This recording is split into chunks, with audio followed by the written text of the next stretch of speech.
empecemos como tal con las fracturas, porque las fracturas es una de las lesiones más presentes que se llegan a presentar, valga la redundancia, directamente en nuestro tejido. ¿Cómo podemos llegar a definir directamente una fractura? Y la llegamos a definir como que es la discontinuidad del hueso, ¿de acuerdo? Nuestro hueso está conformado por varios tejidos, en donde tenemos un componente rígido y un componente blando. El componente rígido es la parte externa, que lo conocemos como el hueso compacto, y la parte interna viene siendo el hueso esponjoso. Sin embargo, hay muchos factores que nos vienen a determinar si llega a ser propenso o no para generar lesiones. Hay gente que, por ejemplo, dura toda su vida con un montón de choques, impactos, juegos, actividades, pero nunca se llega a fracturar. ¿Sí? Como hay otros que, por ejemplo, solamente por ponerse a jugar fútbol, por una caída en un árbol o por utilizar tacones, ¡pum!, ya se fracturaron. Entonces también hay que depender de la genética que se tiene y de todas las características elásticas que nos traen directamente nuestras proteínas. Dentro de la fractura tenemos que se van a incluir varias clasificaciones. Como lo encontramos en la imagen inicial que les coloqué acá, tenemos dos tipos de fracturas, van a haber clasificaciones según los autores y también si viene para niños o para adultos. Entonces, vamos a revisar también una por una y vamos a revisar a nivel biomecánico qué llega a ocurrir directamente con estas lesiones o por qué se llegan a producir. Para esto hay que hablar sobre la deformación de los materiales. No sé si en alguna materia han hablado de esto.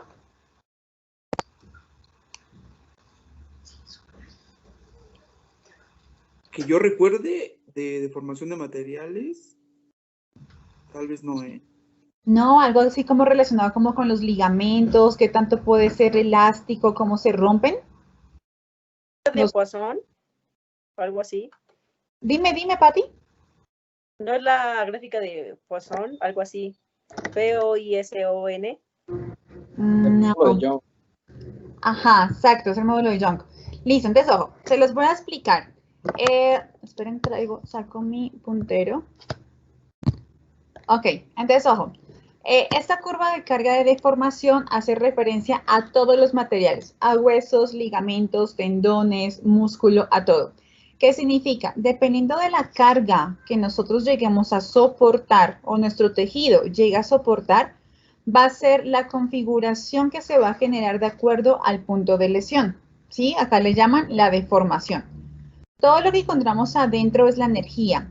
Nuestra energía, por ejemplo, viene siendo el movimiento. Hagan de cuenta que ustedes salen a caminar, se van, por ejemplo, digamos, esta noche terminando clases, se van esta noche a caminar más o menos unos 2 kilómetros porque tienen que ir a hacer el súper o porque tienen que ir a algún lado, ¿de acuerdo? Pero no dice listo, o sea, no estoy haciendo ningún tipo de acción fuerte, ningún tipo de deporte, ni me accidente, ni nada. Y resulta que hubo un momento en que ustedes sintieron un dolor, una molestia.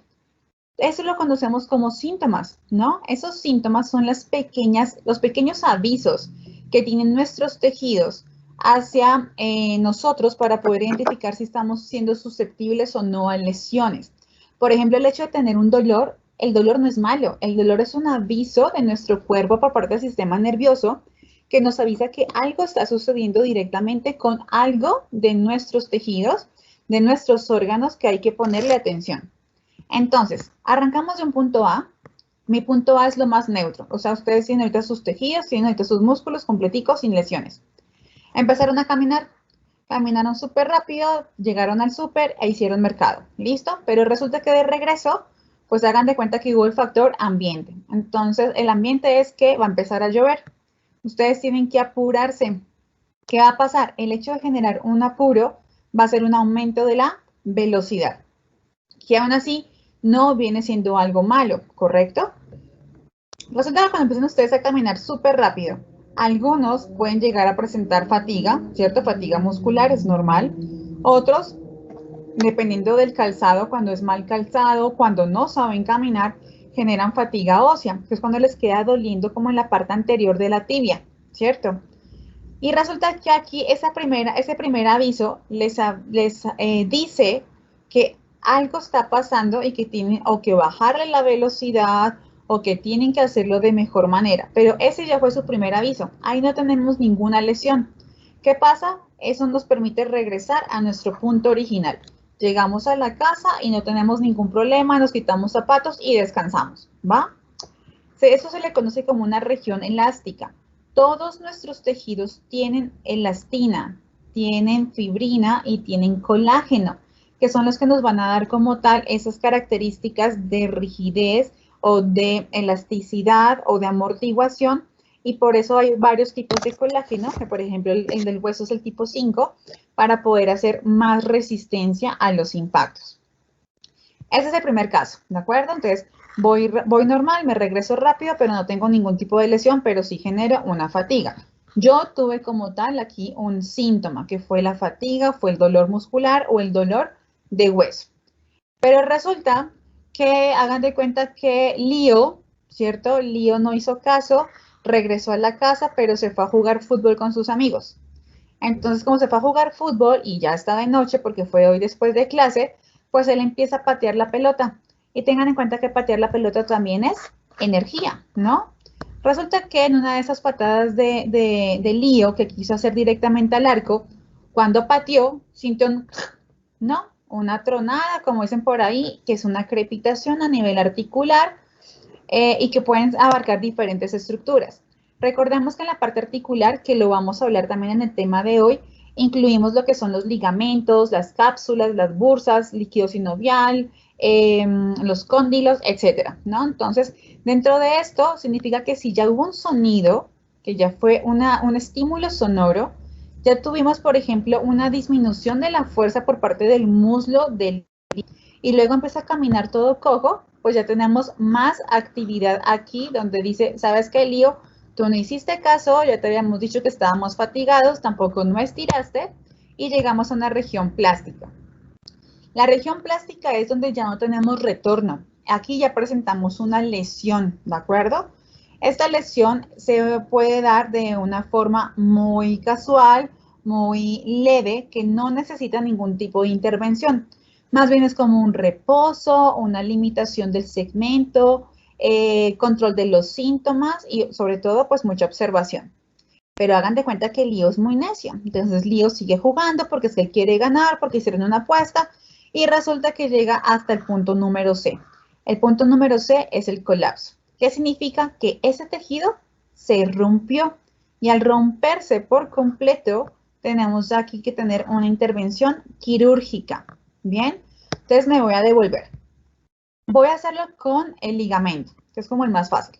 Tengo mi ligamento de la articulación, digamos que de la tibioperonea, y el Lío está pateando, ¿cierto? Entonces tenemos una región elástica. Lío patea, siente como mucha fatiga y Lío para. Ese ligamento se estira, pero vuelve otra vez y se recupera. No inmediatamente, ocupa varios días. ¿Cómo se le llama la lesión del ligamento en la fase 1? Y estoy retomando temas de una vez para el tema de hoy, de esta semana, que es sistema articular. Esguince. ¿Esguince qué? Grado 1. etapa 1. Esguince grado 1. Exacto, esguince grado 1. ¿Quiénes de ustedes han tenido esguinces grado 1? Yo creo que todos. Exacto, esa es la respuesta. Resulta porque para que tengamos un esguince grado 1 diagnosticado, créanme que no todos vamos al médico solamente porque tenemos una molestia o tenemos un dolorcito, tenemos una lesión chiquita, ¿de acuerdo? Todos hemos pasado por esguinces grado 1. Hemos tenido limitación del movimiento, hemos cojeado, por ejemplo, a nivel de las manos, perdemos un poquito de fuerza, utilizamos la otra mano o no utilizamos el dedo cuando nos lo llegamos a doblar. Eso es un esguince. Pero no necesitamos ir con el médico. ¿Qué hacemos? Le damos reposo, lo cuidamos y tratamos de no usarlo. Pero bueno, ya sabemos que aquí Lío ya tuvo como tal un esguince 1, ¿cierto? Pero luego dijimos que Lío siguió jugando. Cuando sigue jugando y llega a mi región plástica, yo aquí ya tengo daños de ese tejido. Entonces son microdaños que no me llegan al punto de colapso completo. ¿Cómo se llamaría para el ligamento en la fase 2? esguince Pues, grado 2. segundo grado, ¿no? Exacto, el esguince segundo grado. ¿Y en qué consiste? En que tenemos una ruptura de las fibras, pero no es completa, solamente es parcial. Puede ser un 10, 20, 30, 40, inclusive hasta un 90% se considera que es un esguince grado 2. ¿Bien? Pero cuando ya se me rompe, se me pierde la discontinuidad, ¿cierto? Tengo yo aquí una separación de esas fibras, yo ya hablo que es un esguince grado 3, ya es una ruptura completa. Esto con respecto al ligamento. Me voy con hueso, que es el tema de la semana pasada. Tengo aquí la primera fase. ¿Cómo se llamaría la fase 1 en lesión de hueso? Una fisura, ¿no? No. ¿No será una luxación? No, eso es a nivel articular. ¿Una sobrecarga? Ok, ¿y la sobrecarga qué es? Una fatiga. Entonces lo conocemos como fatiga ósea. Todos hemos tenido también fatiga ósea. Inclusive aunque las niñas, por ejemplo, nunca hubieran jugado fútbol, el hecho de que ustedes se paren en unos tacones por primera, segunda o tercera vez y tengan que caminar muy rápido, a ustedes les quedan doliendo las articulaciones, pero no identifican que realmente los huesos les quedan doliendo. ¿Y cuál es el que más se siente? La tibia, porque la tibia no tiene un apoyo a nivel muscular, ¿de acuerdo? Entonces, esta fatiga ósea les permite regresar, mantenerse relajaditas y que no pase ningún tipo de lesión. Pero luego llegamos a la zona plástica, fase 2. Ahí sí, Fernando, ¿cuál sería? La fisura. Exacto. Entonces, la fisura, tenemos una pérdida de ese calcio, de esa continuación a nivel del tejido compacto, que todavía no viene siendo fractura, ¿ok? Es algo muy pequeñito o muy disperso. Y ya cuando tengo mi ruptura completa, ¿cómo se llama? Fractura. ¿Listo? Que es con lo que empezamos hablando. Entonces, se dan cuenta que todos los tejidos pasan por una lesión, ¿no? Pasan por unos síntomas, por unas características. Cuando llegamos a la parte número C, que es el colapso de ese tejido, hacemos una intervención a nivel quirúrgica. Como fisioterapeutas no podemos recuperar estos tejidos.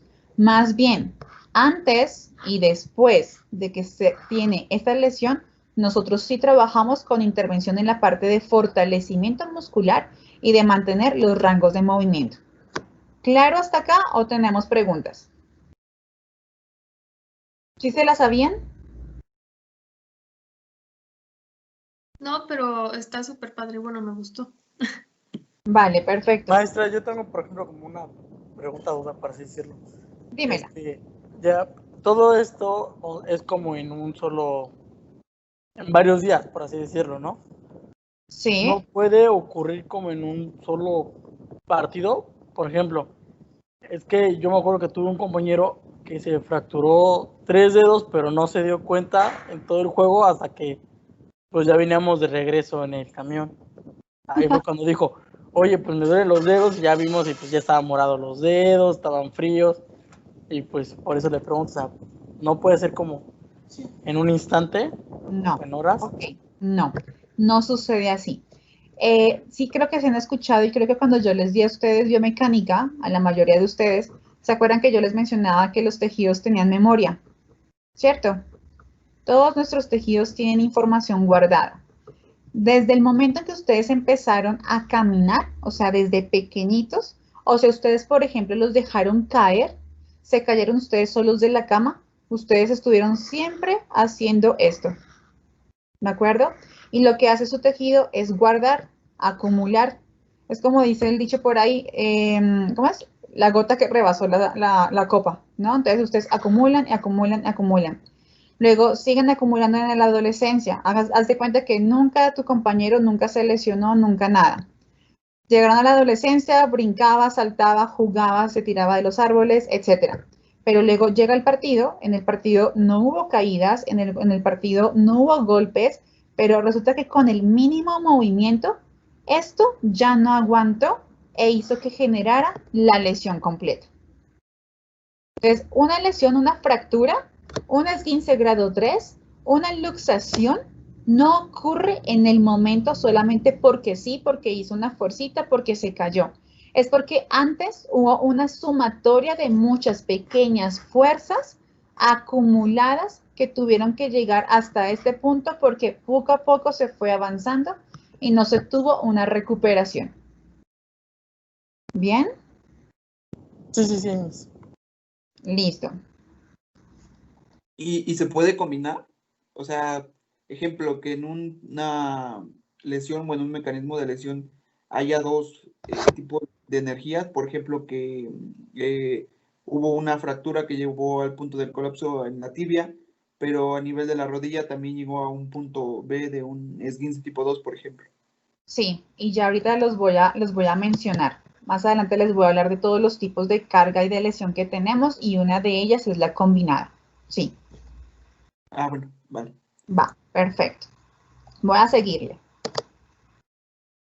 Listo. Entonces, como estamos hablando de que todos nuestros tejidos pues pasan por etapas, tenemos que encontramos, ¿no? Tejido de granulación, el tejido fibroso, el tejido cartilaginoso y el tejido óseo. Para que ustedes se den cuenta, les coloqué los porcentajes en donde tiene directamente ese soporte el tejido para poder aguantar. Uno diría, bueno, pues el hueso, que es el tejido más duro que tenemos en el cuerpo, pues debe tener el 100%, y resulta que no. Aunque lo tengamos duro por aumento de la cantidad de calcio y de fósforo en nuestro tejido, resulta que sigue siendo muy frágil. Por eso es que por eso está tan interno, y por encima de él tiene tantas capas de tejidos que lo protegen, ¿no? Entonces está la parte articular, que viene por las epífisis, por la parte superior, que es donde más se daña a nivel del hueso. Tenemos todo lo que es el tejido fibroso, puede ser a nivel de tejido adiposo, el muscular, el de granulación, las células, el tejido sanguíneo, que tienen que venir a proteger directamente el hueso. Entonces, realmente que digamos, es nuestro tejido más fuerte que nos va a dar todo el soporte, es falso, ¿de acuerdo? Se le da como esa idea, pero porque no se tiene antes cuenta todas las capas de protección que llega a tener previamente. Entonces, en una fractura, ¿qué tenemos como signos y como síntomas? Tenemos como tal dolor intenso. Es falso, y aquí voy a hacer ejemplo en el caso del amigo de Richie, es falso que una fractura no duela. Pero ¿por qué, por ejemplo, el amigo de Richie se dio cuenta tarde? Tengan en cuenta que por una actividad, por una emoción, por un partido, por una noticia, lo que sea, la adrenalina inhibe los receptores, ¿se acuerdan? Entonces, ¿qué pasa? Cuando ya esa adrenalina está siendo controlada por todo lo opuesto, que es la noradrenalina, va a empezar a disminuir sus efectos y va a hacer que el cuerpo empiece a sentir, o sea, hagan de cuenta como que se le quitó toda esa droga, todo ese efecto positivo que tenía, y ahora sí va a empezar a generar las lesiones. Por eso es que tal vez el efecto se ve tardío. Es lo mismo que ocurre cuando hay un asalto. En el asalto, pum, todo ocurre en unos pocos segundos, si acaso algunos minutos, pero cuando ustedes les pregunten en el momento, no se acuerdan de todos los detalles, porque están asustados, tienen la taquicardia, tienen la adrenalina, etcétera, la furia, pero cuando va pasando el tiempo, van a empezar a caer en cuenta de muchas situaciones y de muchas cosas que dijeron, hicieron o que pasaron, que no habían caído en cuenta en ese momento. Y todo es por el conjunto entre adrenalina y noradrenalina. Lo otro, se va a ver una deformidad. Eso sí, ¿de acuerdo? Y más que todo en aquellas lesiones en donde van a estar un poco más cerca a nivel articular. Sin embargo, se puede ver a nivel de la diáfisis, ¿no? En todo el largo, por ejemplo, del hueso, si hay una angulación o un cabalgamiento, que eso lo mencionaron sus compañeros la semana pasada y esto lo voy a retomar ahorita más adelante. Va a haber una limitación en la motilidad o va a haber una motilidad normal. ¿Qué significa? La parte de la conducción o de la nutrición que se genera directamente en ese tejido, todo se va a ver disminuido. Por eso nos ocurren los hematomas. Si no tuviéramos un hematoma, digamos, de ustedes yo sé que también les ha pasado, como a mí, de un momento a otro aparece un hematoma. Y uno dice, ¿y a qué horas me pegué? ¿No? Uno no tiene ni idea. Pero el hematoma no sale inmediatamente. Puede llegar a aparecer entre 24 y 48 o 72 horas dependiendo de la lesión, y porque tengan en cuenta que tenemos mecanismos de reacción para controlar esa inflamación. Ahora que yo estoy hablando de inflamación, les pregunto, ¿es bueno o es malo controlar la inflamación como fisioterapeutas? En teoría es malo, ¿no? Porque tenemos como que dejar que se dé, porque es un proceso fisiológico de curación del mismo cuerpo. Exacto, correcto. Entonces está mal que, por ejemplo, ay, me pegué, me salió un morado, ¿no? La famosa palabra del morado. Ah, ve y ponte una compresa fría y muévela para que se te disuelva, para que no te dure tantos días. No, o sea, vuelvo y repito, el cuerpo es tan inteligente que tiene su propio paramédico que va y apoya a la zona que es afectada. No tenemos por qué hacer un control adicional de la inflamación porque ya tenemos nuestro sistema inmune que está trabajando en todo eso. Bien. Y bueno, lo otro que puede también ocurrir es una crepitación a nivel de la fractura. Cuando es una fractura, pues es un rompimiento, ¿no? Ya vimos que es una discontinuidad. Esa separación de esos tejidos suenan, ¿de acuerdo? Suenan, truenan, crepitan y también es como un signo de alerta. A veces hay gente que dice, escuché algo, o en vez de decir como sentí, me duele o está inflamado. Entonces, dependiendo de lo que esté refiriendo el paciente, sabemos exactamente que es uno de los 4 síntomas que viene a estar presentando una fractura en ese paciente. Vámonos con empecemos con las clasificaciones, más bien. Entonces, tenemos la clasificación 1, que es de acuerdo a según el sitio del hueso. Cuando hablamos de sitio, tenemos 3 partes del hueso, si lo recuerdan. La parte externa es la epífisis, la parte media es la diáfisis y la parte que los une es la metáfisis. Entonces, si me voy con las diáfisis, que es el cuerpo largo, tenemos que va a ver que en el espesor de los huesos planos se llega a ocurrir o a nivel de los huesos largos. ¿Qué significa? En radio, cúbito, húmero, fémur, tibia, peroné y huesos planos, que vienen siendo, por ejemplo, los del cráneo. Pero tenemos los paraarticulares. Dentro de los paraarticulares vamos a encontrar la relación entre los extremos óseos, pero incluimos la parte más externa, que viene siendo la epífisis, y la parte media, que es la metáfisis. La epífisis es la zona que está próxima a la articulación, o sea, encima de esa epífisis viene como tal el cartílago, ¿de acuerdo? Que es la protección inicial del hueso. Y la unión es la metáfisis, que es la porción del hueso esponjoso va a empezar a dominar sobre el tejido cortical.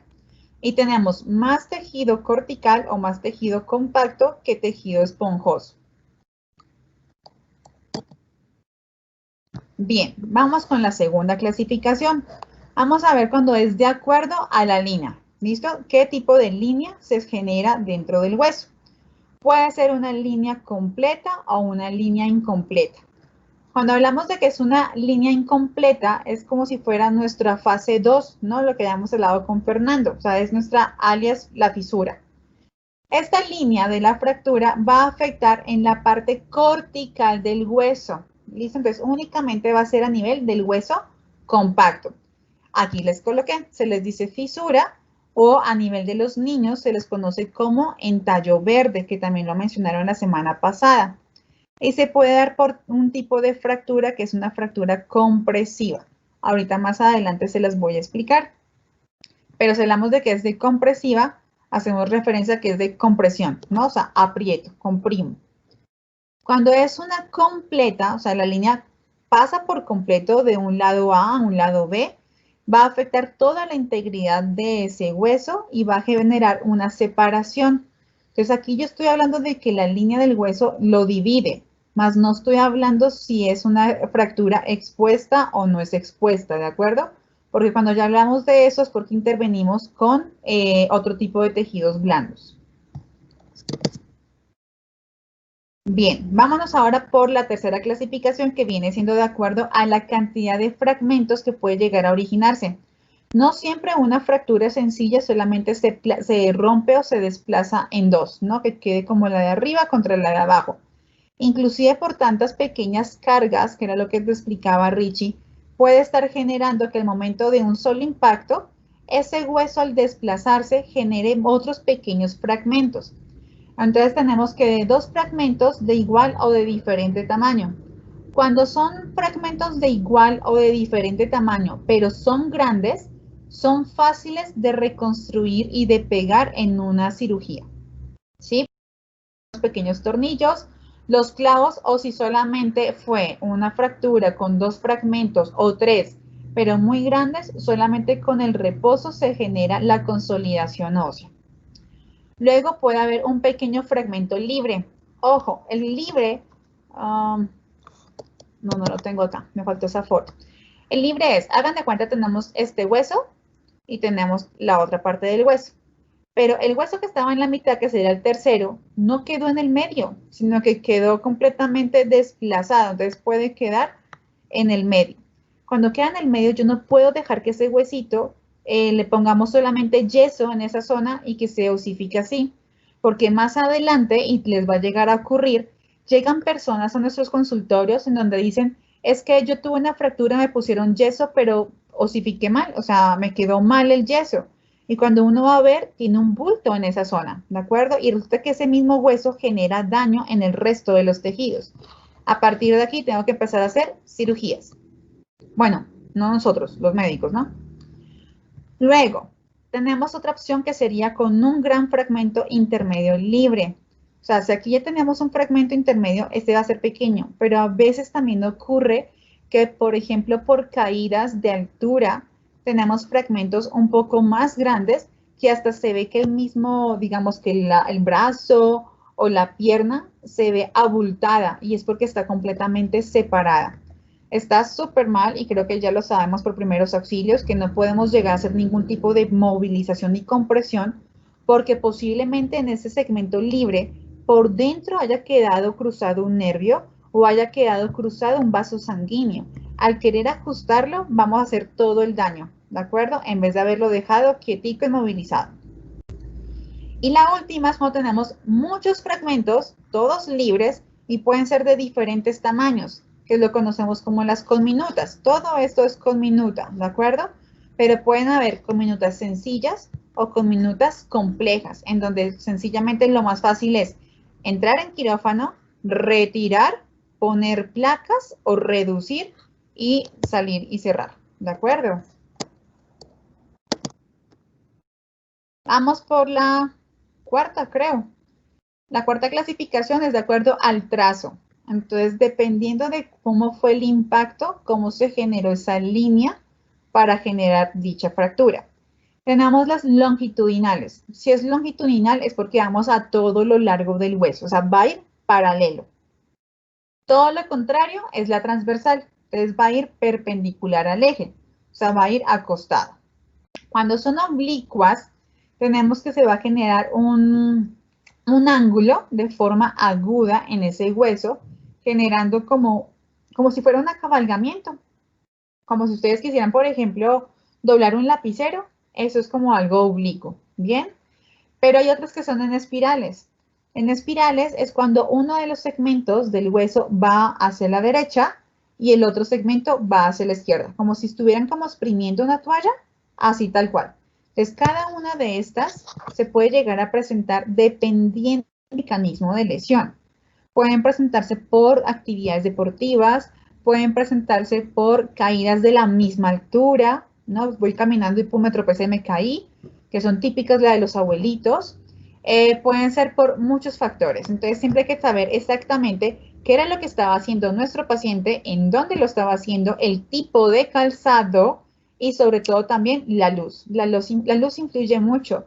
La mayor cantidad de lesiones que se presentan es en la oscuridad. Pues, por ejemplo, ustedes se fueron a dormir esta noche, se levantaron a las 3 de la mañana, no prendieron la luz, no se llevaron la linterna del celular, estuvieron caminando y ¡pum! Se chocan contra la mesita, se fracturan el dedo pequeñito o se pegan contra la rótula, contra la tibia y el día siguiente ya están viendo que tienen una discontinuidad o un dolor a nivel del segmento. Bien, entonces ahora sí, vamos con la siguiente, que es la clasificación de acuerdo al tipo de comunicación. Entonces, el tipo de comunicación es muy diferente a la clasificación según la línea de producción.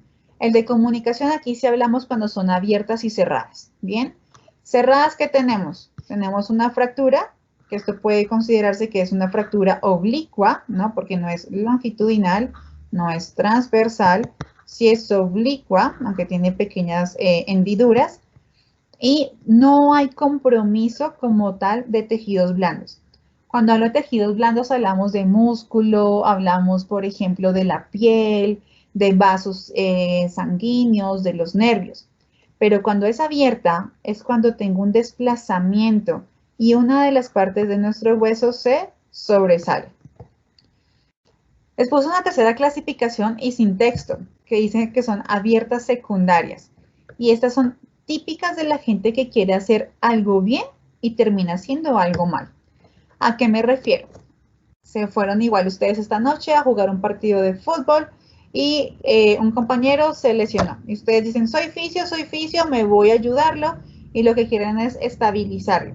Pero al momento resulta que de moverlo, de estabilizarlo, de ponerle una tablilla o de amarrarle las dos piernas, etcétera, el momento en que se genera ese movimiento, como ya era una fractura cerrada, automáticamente hacen que se vuelva abierta. Entonces hagan de cuenta que quieren levantar a su compañero, levantar al paciente, y cuando lo levantan siempre va a haber una fuerza más que otra en uno de los segmentos. Entonces puede ser más fuerza en la derecha que en la izquierda se quedó por abajo, ¿y qué pasó? Se generó el desplazamiento.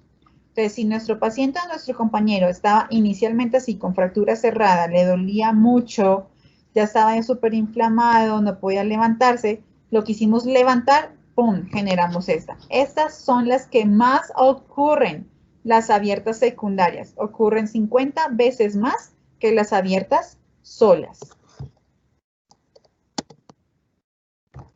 En la siguiente tenemos según el tipo de producción, que es aquí a lo que Fernando me estaba preguntando y aquí se los voy a explicar. Tenemos por causas directas y por causas indirectas. En la causa directa tenemos que nuestras fracturas pues se van a producir en el lugar en donde se generó directamente la lesión, ¿de acuerdo? Pues hagan de cuenta que el amigo de Richie, el de los deditos, estaba jugando fútbol y resulta que recibió un balonazo, no lo sintió ni nada por el estilo, pero como fue una causa directa, o sea, el balón hagan de cuenta que le tocó la mano, o se cayó y puso mal la mano, o hizo una mala fuerza por agarrar a un compañero, en esa fuerza se generó la lesión. Pero puede suceder todo lo contrario. Resulta que cuando una causa indirecta es, hagan de cuenta, yo les pego en el brazo y resulta que su escápula se vio afectada. Entonces uno dice, ¿cómo es posible que si hubo una lesión o una agresión en un hueso, se va a lesionar el hueso que está un poco más distal? Y si ocurre, porque depende mucho de esto, de la palabra vulnerable. ¿Listo? Puede ser porque tiene mala osificación, puede ser por una sobrecarga, puede ser por el mecanismo de lesión, que esto puede generar mucha energía que se va pasando de un tejido a otro o de un hueso a otro. Entonces tenemos los de compresión, los de distracción o tensión, flexión, torsión, cizallamiento y la combinada, que la combinada pueden ser entre dos, entre tres o inclusive entre todas. Ah, tengo un video. Espérenme un segundo.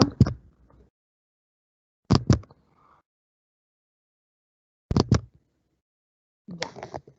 Voy a reproducir los 5 segundos, me dicen si lo oyen. Ah, bueno, no tienen que oírlo, solamente véanlo.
Vale.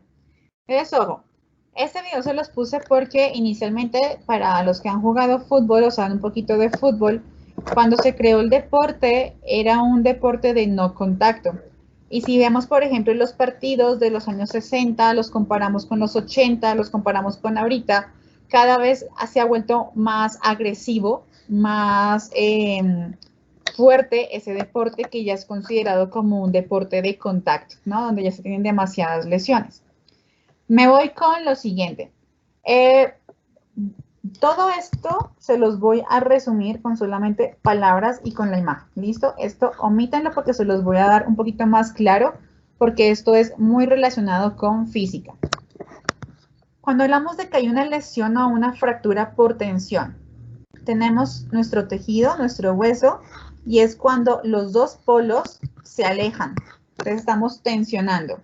Un ejemplo, creo que todos cuando chiquiticos ustedes pudieron estar jugando lo del jalar la cuerda, ¿no? Entonces hay un equipo jalando la esquina de una cuerda y el otro equipo del otro lado. Entonces un equipo hace más fuerza y el otro equipo hace la resistencia.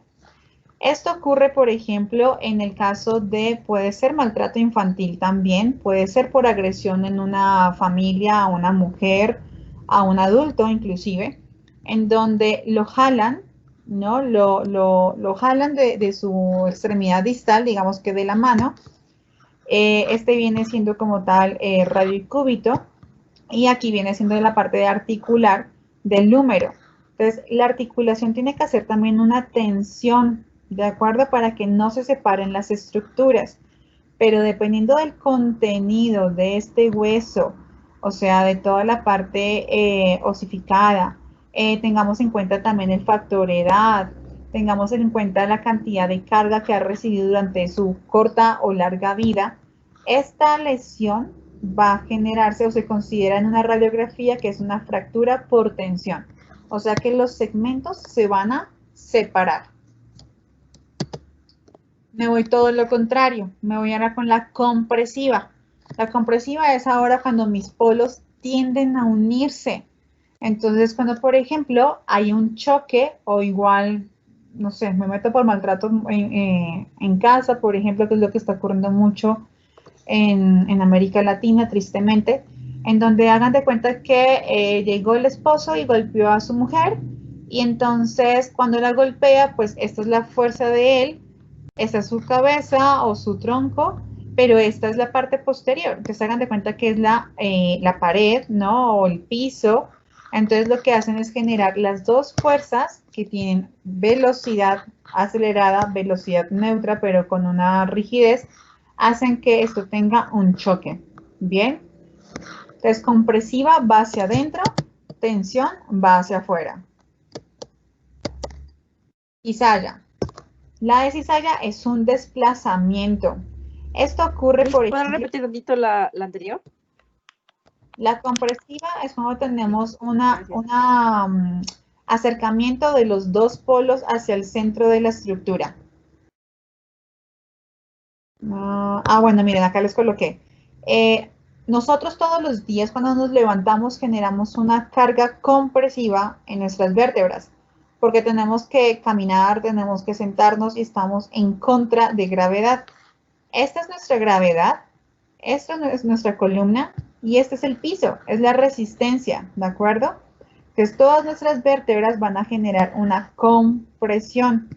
Cuando ustedes se miden, recién se levantan, van a medir hasta 2 centímetros más de lo que pueden estar midiendo a esta hora. Porque ya son las, no sé, 4:30 creo, 5, en donde a medida que va pasando el tiempo y el efecto gravedad cae sobre nosotros, aunque no lo sentimos, generamos una disminución de esos espacios. Por eso, entre más tarde pasemos en actividades, más cansados nos sentimos. ¿Sí, Pati? Sí, Miss, gracias. Bien. Me voy con cizalla. Esta la vimos ahorita en el video. Esta ocurre más que todo por los deportes de contacto. Entonces, ahorita que vimos fue fútbol, ¿no? Entonces, llega un fútbol. Esta es mi tibia peroné, por ejemplo. Y resulta que va a patear el balón. Está anclado aquí mi pie.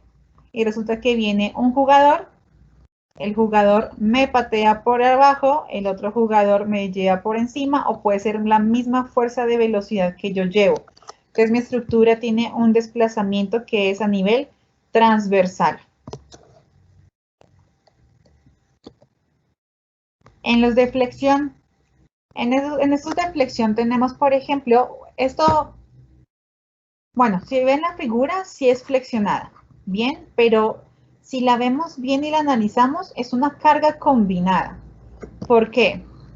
Porque aquí los dos polos se me están acercando. Si se acercan, ¿cómo se llama? ¿Compresión? Compresión.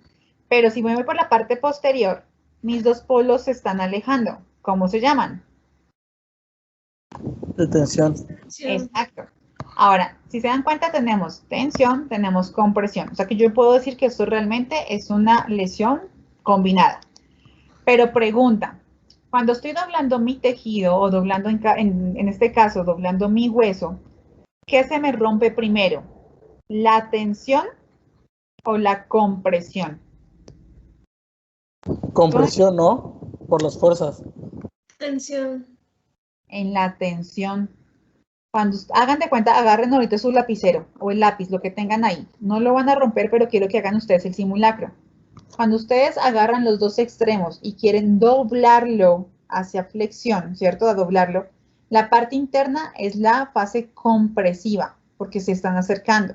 Pero la parte de arriba o la externa viene siendo la parte tensil. Entonces, cuando ustedes quieran fracturarlo, se rompe de arriba hacia abajo. Lo primero que se les va a romper es esto. ¿De acuerdo? Entonces, cuando tengo una ruptura grande acá y pequeñas rupturas adentro, se le considera a nivel radiológico o traumatológico que eso es una fractura por flexión. ¿Sí quedó claro? Sí, maestra.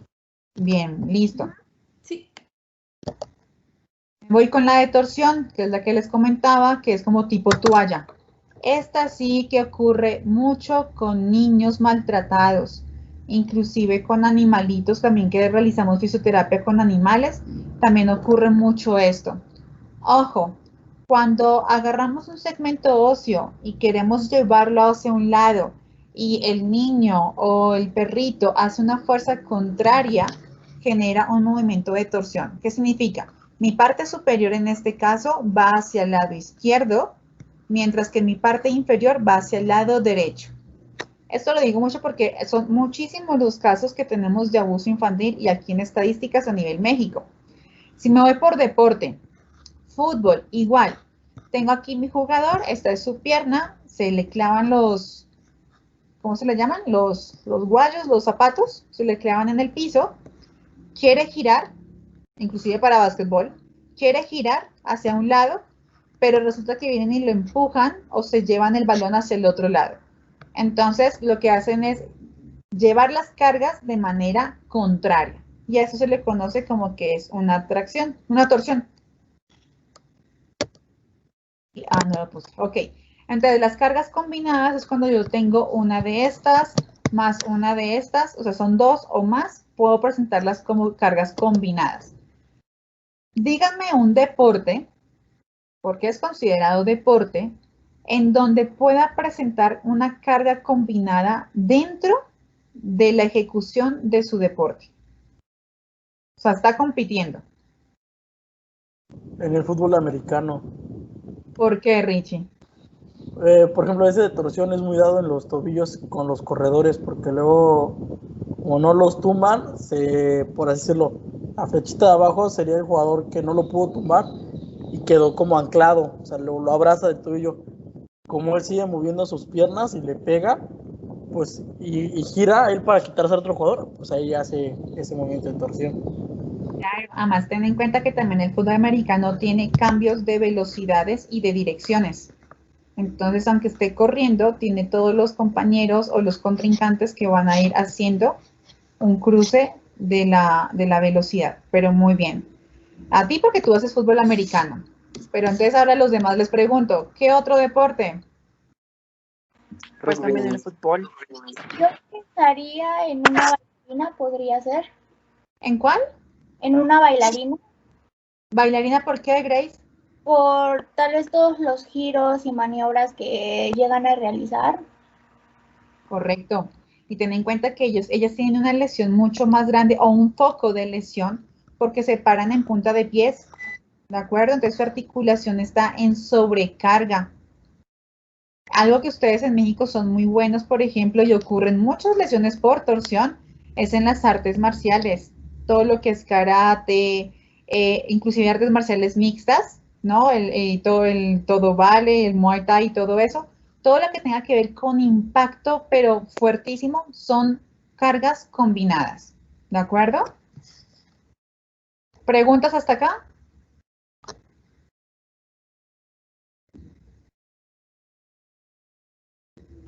No, maestra, todo bien. Bien, listo. Ahora, aquí les puse una tablita donde les coloqué como tal el tipo de fuerza que se hace a nivel biomecánico y qué tipo de fractura según su patrón se puede llegar a generar. Cuando estamos a nivel compresivo, o sea, estamos acercando los polos, generamos fracturas que son tipos oblicuas o transversas. Esto lo conoce un poco más lo que son los radiólogos o los traumatólogos. A nosotros nos dicen solamente tuvo una fractura transversa a nivel del tercio medio de la diáfisis del fémur. ¿Sí? Pero entonces hay que saber exactamente si fue una transversa, ya automáticamente sabemos que fue a nivel tensil, pero sí es importante para nosotros saber en qué momentos, qué estaba haciendo esa persona, ese deportista, ese usuario, para haber generado una carga tensil que lo llevara a una transversa, que es cuando mi línea divide mi segmento de derecha a izquierda.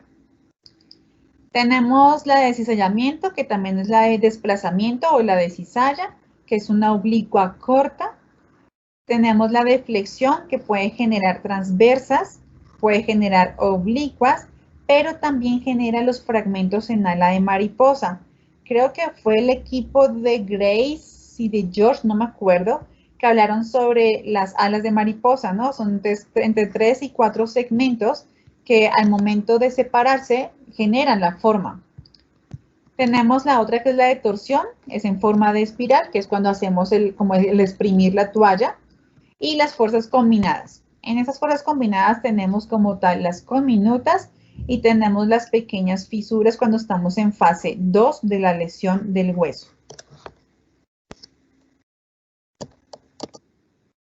Bien, vamos con la siguiente clasificación. Va de acuerdo a la etiología, o sea, ¿qué lo puede llegar a causar? Entonces ya a ustedes les he dicho que pueden ser por deportes, por caídas del propio peso de uno, propia altura, alturas más altas, etc. Y se las clasifique aquí. Entonces tenemos fractura debido a un trauma súbito, o sea, tenemos que va a haber un hueso sano, que eso no significa que no tenga cargas acumuladas, va a tener como resultado un trauma directo, o sea, recibió el impacto y automáticamente se lesionó, ¿ok? Tenemos la fractura por fatiga o por estrés. Esto es cuando tenemos igual nuestro hueso sano, pero tenemos muchas veces muchos pequeños golpes o microtraumas que se están generando de forma repetitiva en ese segmento. ¿Qué significa? Todos los deportistas tienen o generan fracturas por estrés, tarde o temprano, todos, no hay ninguno que se salve. Tengan en cuenta que cada vez que salten, corran, caigan, peleen, se jalen, todo va a ser un tipo de fatiga o estrés.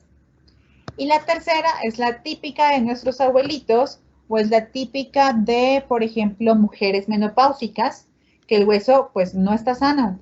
O sea, ya tiene una descalcificación, ya tiene un desgaste, ya tiene alteraciones previas y con la mínima movilización, con la mínima caída, por el ejemplo más sencillo, ¡pum!, se rompió. ¿Sí? Entonces, así pueden escuchar también a mujeres de, es que de la nada, o sea, me bajé del carro y me fracturé la tibia. Sí, pero no sabías que, por ejemplo, cada vez que te paras en los tacones, estás generando una fatiga, estás generando lesión a nivel de la articulación, el hecho de caminar completamente inestable también genera que las células, ¿cierto? Todos los tejidos tengan que hacer más trabajo. Y eso hace que disminuya su calidad ósea. Vámonos ahora por la clasificación de acuerdo al desplazamiento. Pues ya hemos hablado con respecto al cabalgamiento.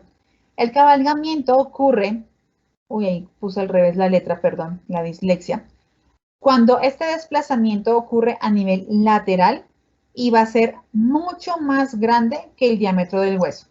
¿Qué significa? Hagan de cuenta que el diámetro del hueso les mide 5 centímetros, pero el desplazamiento, o sea, cuando toman las medidas a nivel radiológico, llega a medir aproximadamente 6 o 5.5, o sea, se pasó, ¿de acuerdo? A lo que llega a generar directamente el hueso, la estructura. A eso se le conoce como un cabalgamiento, como lo que hacen los caballos de cabalgar, lo mismo. Tenemos la rotación. En la rotación es cuando ese eje que tenemos a nivel del fragmento distal, pues lo queremos como a encajar en el hueso y no corresponde. O sea, ese segmento que quedó completamente separado del hueso tuvo un giro, tuvo una incrustación, y entonces hagan de cuenta que yo no puedo hacer que se le ponga yeso a esa persona, porque si tuvo una punta y esa punta quedó por fuera del tejido, pues voy a generar lesiones de tejidos blandos más adelante. Entonces hubo una rotación de la estructura, que a eso se le conoce como un decalaje. Pero solamente, recuérdenlo, solamente ocurre en los fragmentos distales, o sea, a nivel de las epífisis. Tenemos el de impactación, por bibliografías también lo pueden encontrar como el telescopaje. Este es cuando tenemos que los extremos, o sea, la parte de las epífisis, que llegan a generarse a nivel de fracturas, van a penetrar dentro de la diáfisis. Entonces, nuestro hueso que se rompió en la parte superior, en vez de quedarse roto ahí o desplazarse más lejos, lo que hizo fue meterse dentro del mismo hueso. Entonces, eso igual también nos lleva directamente a cirugía porque puede haber daño de la misma diáfisis. Diástasis. Cuando tenemos fragmentos que se van a mantener separados por una fuerza extrínseca o por interposición de tejido blando, que fue el caso que les comenté de unas pequeñas conminutas, ¿se acuerdan? Que les dije que no hay que movilizar nada, ni apretar nada, ni acomodar, porque en medio de esas estructuras se pudo haber metido un nervio, un vaso sanguíneo, ¿de acuerdo? Entonces, cuando yo quiero apretarlo o acomodarlo, puedo hacer una pérdida de la sensibilidad, una pérdida de la fuerza, o simplemente hacer que no le llegue flujo sanguíneo a la extremidad y tengamos que hacer luego una amputación. Y la última viene siendo la de la angulación. Esta angulación ocurre cuando va a haber un desplazamiento. El desplazamiento va a ser a nivel lateral, pero este ahora va a ser todo lo contrario, y es que va a ser menor al diámetro del hueso. Aquí todos los fragmentos que tienen esta lesión, este hueso, pues van a permanecer unidos. Entonces hagan de cuenta que son como múltiples fisuras en un hueso que son muy pequeños en su medición, pero no sobrepasa el diámetro del hueso. Y eso lo conocemos como angulación. Listo. ¿Preguntas hasta ahí? Son muchas clasificaciones. Miss, yo tengo una duda. ¿Puede repetir el telescopaje? Como que no lo entendí muy bien. Ok, ¿tienes ahí un lapicero? Sí. ¿Con tapa? Sí. Listo, ok. Haz de cuenta que separa la tapa, porfa, de tu lapicero. Ya. Listo. Y solamente vas a tener un pequeño contacto entre la punta de tu lapicero con el inicio de la circunferencia de la tapa, ¿correcto? Ah, ya. Listo, así es tu hueso, haz de cuenta, con esa diferencia de distancia. Y luego de un momento a otro, ¡pum!, lo empujas. ¿Qué pasó? El lapicero se metió dentro de la tapa, ¿correcto? Entonces, esa es la incrustación. Hay un segmento óseo que se mete dentro del mismo tejido óseo. Ok. Otro ejemplo, pues, no, pero es que no, eso sí es externo. Bueno, ¿se han tocado alguna planta que se les pone como las espinitas? Ah, bueno, el nopal. ¿Todo el mundo ha lavado un nopal? Sí. Ok. El nopal de por sí trae pequeñas espinitas. Ustedes lo lavan, lo quitan, y luego después de un ratico sientes como que algo te arde. Ahí tú tuviste una impactación de esa espina en tu tejido de la piel. Pues lo mismo ocurre con el hueso. El hueso se fractura, pero uno de sus extremos, que sería la parte de la epífisis, en vez de separarse, lo que hace es meterse dentro de la diáfisis. ¿Sí? ¿Más clarito? Sí, maestra, muchas gracias. Vale, muy bien. Bien, nos vamos ahora con la otra clasificación que es de acuerdo al desplazamiento de la fractura, que ya lo veníamos hablando con respecto al de la angulación, que es esta última, ¿ok? Esta última la voy a explicar más aquí. Esta la voy a explicar más y creo que lo vi súper necesario porque todas las mujeres sufren del genu recurvatum. ¿Qué es esto? Cuando llevamos la rodilla a una hiperextensión, ¿de acuerdo? Y esto nos va a llegar a que se generen malas fuerzas por efecto de gravedad, por efecto de resistencia del mismo piso, que por cualquier sobrecarga por estrés. Por ejemplo, se fueron a un concierto y duraron 2 horas haciendo fila y duraron 3 horas adentro del concierto y de pie. Esta sobrecarga genera una angulación, ¿de acuerdo? Y la angulación me lleva directamente a un desplazamiento de ese hueso. Ahora, tengo varios planos, el plano anterior y el plano sagital. En el plano anterior tengo los, digamos que tradicionales, ¿no? Que son el valgo, que son en forma de X, y el varo, que es en forma de charro, ¿no? En forma de paréntesis. Las dos también es completamente erróneo. Todas las personas, por ejemplo, ¿cómo es que se les llama? Los que montan a caballo, los jinetes, ¿cierto? Los jinetes mantienen constantemente su articulación coxofemoral en ABD. Y resulta que a nivel de la tibia, pues tienen que encajar en la parte del abdomen, ¿cierto? Del torso del caballo. Esas personas, esos jinetes, por eso les conoce como en forma de charro, al formar un paréntesis, hacen que hasta la misma articulación presente modificaciones. Y esas modificaciones me van a generar más adelante, pues, unos efectos secundarios. Tal vez las lesiones no las vean ahorita a un corto plazo. Tal vez las pueden llegar a ver, por ejemplo, cuando se embaracen. Cuando tengan un embarazo, pues tienen un sobrepeso y resulta que por tener valgo, digamos, Fernanda, ¡pum!, tuvo una lesión y tuvo una fractura a nivel del peroné, ¿no? Que el peroné, pues, es más susceptible porque es más pequeñito. Luego, por ejemplo, mujeres, lo que les mencionaba, que se paran siempre así. Imagínense nomás las mujeres soldados. ¿Se acuerdan del caso clínico que habló Oscar y Lío de los soldados colombianos?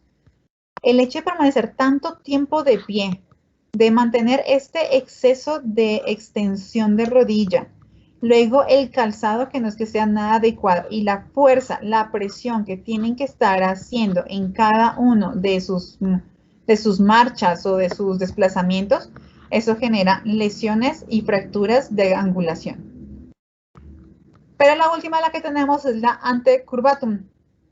Esta antecurvatum realmente no, más bien, nosotros, voy a empezar desde antes.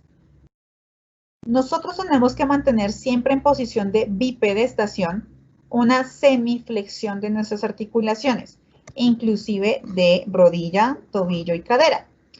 Pero pues no se va a ver así tan notorio. Imagínense uno pararse en la fila y estar así todo flexionado. Pues nos van a ver como medio raros, ¿no? Pero resulta que por acortamientos musculares, por lesiones de nacimiento, por, ¿cómo se llama? Por resecciones óseas, por cánceres, etcétera, pues se va haciendo que la musculatura se acorte y no permite la extensión máxima.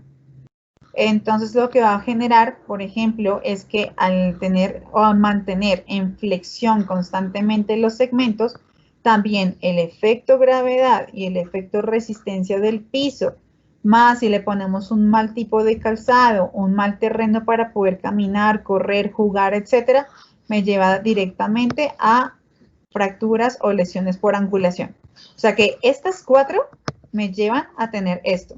O sea que ¿qué es lo ideal?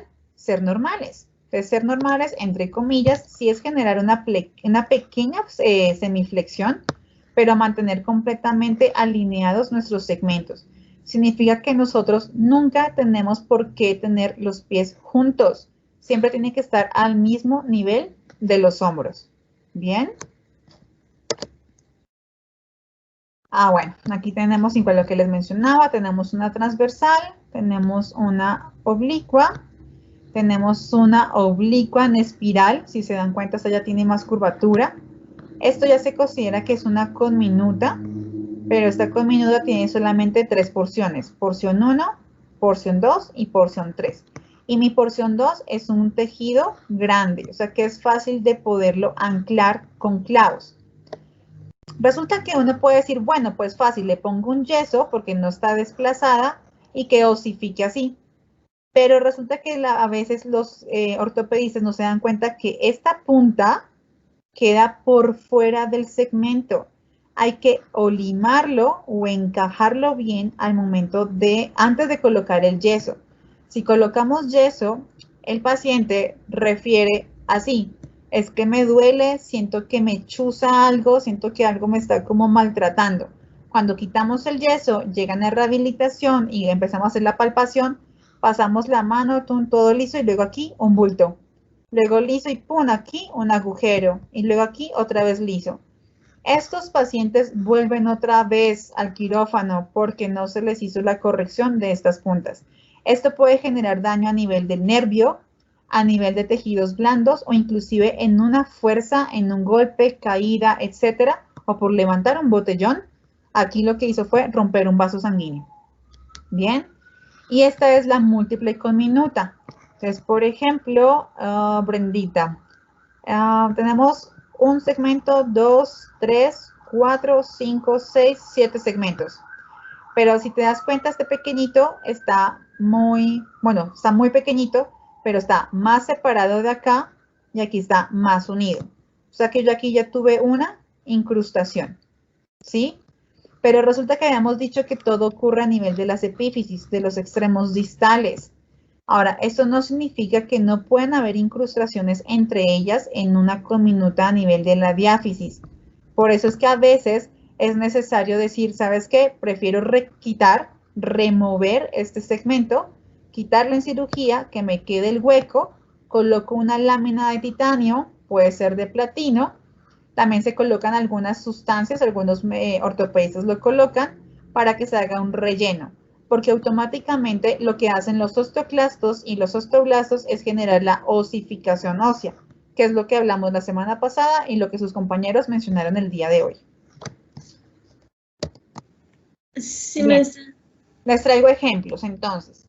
Fractura traumática, sabemos que fue por el impacto en el mismo lugar de la lesión. Puede ser por un mal calzado, puede ser por un pisotón, ¿cierto? Típico cuando están aprendiendo a bailar, que los niños les pisaban los pies, eso ocurre ahí también. Fractura patológica, cuando la densidad del hueso no es normal, o sea, ya tenemos como tal una osteoporosis, una osteopenia, o inclusive cuando tenemos a los niños con osteogénesis imperfecta, ¿no? Los niños de huesos con cristal, de cristal. Fracturas por fatiga, todos los deportistas los llegan a sufrir, inclusive todas las personas que sufren de sobrepeso y obesidad generan fractura por fatiga. Tenemos fracturas abiertas, cuando nuestro segmento del hueso se sale de nuestro tejido epitelial o conjuntivo. Tenemos fracturas cerradas, donde no hay un desplazamiento, no hay vista directamente del hueso, pero se ve una deformidad. Recuerden que hablamos del dolor intenso, de la deformidad y de la pérdida de la fuerza. Traumatismos directos por la parte deportiva, las caídas, se nos fractura directamente tibia peroné. Por esta caída también puede ser a nivel de las vértebras o puede ser a nivel de radio y cúbito, que son más susceptibles que el mismo húmero. A nivel de trabajo, ¿no? Los típicos, por ejemplo, los carpinteros también llegan mucho porque estaban martillando, o los obreros, y les llamaron y ¡pum! Generaron la fuerza y metieron el dedo, se les fue la mano, etc. O las caídas en los adultos mayores, los que tengan problemas de vértigo, hay que tener muchísimo cuidado con ellos para saber cuándo pueden realizar o no sus actividades. Fracturas transversales, sabemos que atraviesan completamente la diáfisis del lado A al lado B. También ocurre por caídas, ocurre por impactos. Por ejemplo, cuando también, no sé, hagan de cuenta, un hombre se pone bravísimo y golpea una pared, genera una fractura transversal. Las fracturas conminutas, entonces, aquí otra vez repito, vean acá un segundo. Tenemos aquí 3 segmentos, 1, 2 y 3. Este lo podemos hacer una osificación fácil, una platina y listo. Acá tenemos ya un segmento más, pero si se dan cuenta está más separado de la diáfisis. Entonces, o se pueden encajar, y si no encajan, porque ya hay pequeñas osificaciones extras, se tiene que remover. Y, por ejemplo, esta Brendita, si te das cuenta, tiene como una forma oblicua. Entonces, a veces cuando yo quiera venir a meterla de acá para poderla encajar y colocarle el platino, a veces no es suficiente. Entonces, lo que tengo que hacer es quitarla y colocar inclusive hasta tejido halógeno, o sea, de un muerto, para poderlo complementar. Si es muy severa, dime. Sí, le iba a comentar, perdón. Yo he visto que en fracturas conminutas los ortopedistas ponen, por ejemplo, se me olvidaron. Es como un equipo externo. El tutor. Ándale, exactamente, sí. Que no. Atraviesan los huesos y sí están hacia afuera. Sí, y no tengo foto de esa, pero sí, también ocurre en esa. Inclusive también puede ocurrir en una transversal. Ojo, el tutor externo, no sé si todos saben de lo que se está hablando, son pequeños tornillos que se colocan a nivel de los huesos, que a medida que va pasando cada cita, hagan de cuenta cada 15 días o cada mes, el paciente llega, tiene un pantalón, pero uno por fuera de la piel, uno ve los tornillos, ¿de acuerdo? Entonces se llama tutor externo porque son tornillos que van internos sujetados, pero atraviesan la piel y sí es muy susceptible de que sufran de infecciones. Cada vez que se va con el ortopedista, por eso tienen que son como los carpinteros del cuerpo, ellos tienen que ir apretando. Entonces cuando es una transversa, por ejemplo, y tuvo una separación muy grande, lo que hacen es empezar a apretar, apretar, apretar, como si fueran tipo brackets, para que empiece a tener otra vez esta unión. Entonces, sí es cierto lo de los tutores externos, solamente que tiene muchos contras, porque el tornillo, el material, puede generar fácil un foco de infección. Inclusive para bañarse, las personas pues no se pueden bañar, tienen que hacerlo con pañitos. ¿Cómo es que se llama? Con baños de espuma, porque no pueden tener agua directa. Lo otro es, por ejemplo, pueden tener secreciones o reacción alérgica al material. Sí pueden caminar, de por sí se les pide que camine para que generen sobrecarga, porque por cada sobrecarga aumentan la calidad del segmento óseo, o sea, aumentan la actividad de los osteoclastos y de los osteoblastos, o sea, de la remodelación. Pero sí es muy doloroso para ellos. Muy bien, Brenita, menos mal me acordaste de eso. Y tenemos las fracturas oblicuas, pues que son como las de torsión, ¿no? Las que se generan a nivel de la espiral. Otro tipo de fractura conminuta, tenemos el rompimiento, pero esto puede ser fácil aunque aquí se puede ver que esta es compresiva y esta es tensil. Tenemos fracturas en tallo verde, que son las que ocurren únicamente en el tejido de los niños. ¿Por qué niños? Porque todavía no es 100% hueso, es todavía porcentaje alto de cartílago. Y dependiendo del tratamiento que se le vaya a dar, puede generar una deformidad a largo plazo. Entonces, ya hablando como tal de las fracturas de los niños, pues hablamos de que son a nivel pediátrico, ¿no? A nivel pediátrico tenemos fracturas que se van a afectar directamente en el cartílago fisiario, o sea, en la parte superior donde tenemos la unión con el otro hueso para poder generar una carga. Y tenemos unas fracturas en donde no van a afectar directamente esos cartílagos.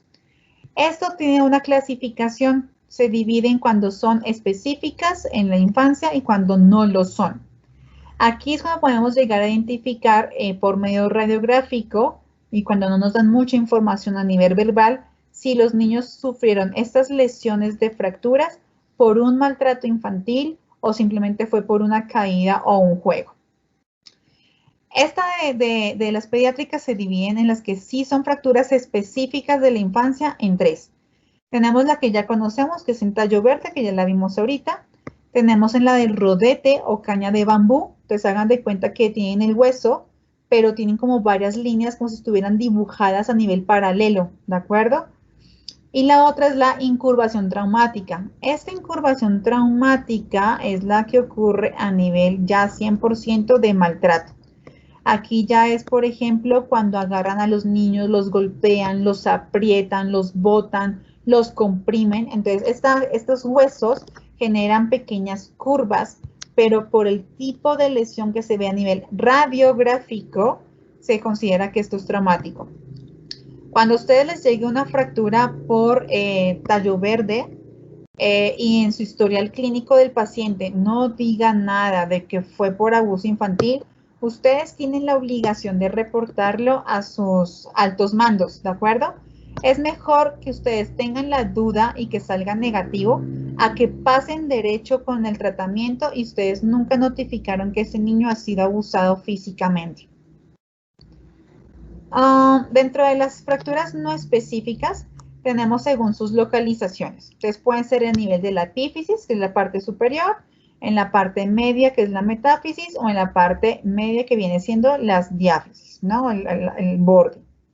A nivel del trazo tenemos transversas, igual que la de los adultos. Tenemos las espirales, las oblicuas y las cominutas. O sea, no porque sea un niño va a ser completamente diferente la forma o la línea de su lesión. Siguen siendo igual los mismos que nosotros. Mecanismos. Los mecanismos pueden ser espontáneas, que se cayó de la cama, estaba jugando en el parque y se cayó del columpio, jugando con los amiguitos, le pegaron, etc. Puede ser por estrés o fatiga, que el estrés o fatiga ocurre por movimientos o impactos repetitivos, que viene siendo como tal el abuso infantil. Y patológicas es porque los huesos de los niños pues pueden estar afectados. Ejemplo, los niños de cristal, ¿no? La osteogénesis imperfecta.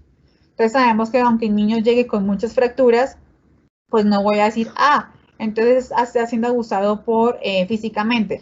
Si tiene más de 3 fracturas producidas en un año en diferentes zonas, yo puedo empezar a sospechar que también es dependiendo del mecanismo a nivel patológico.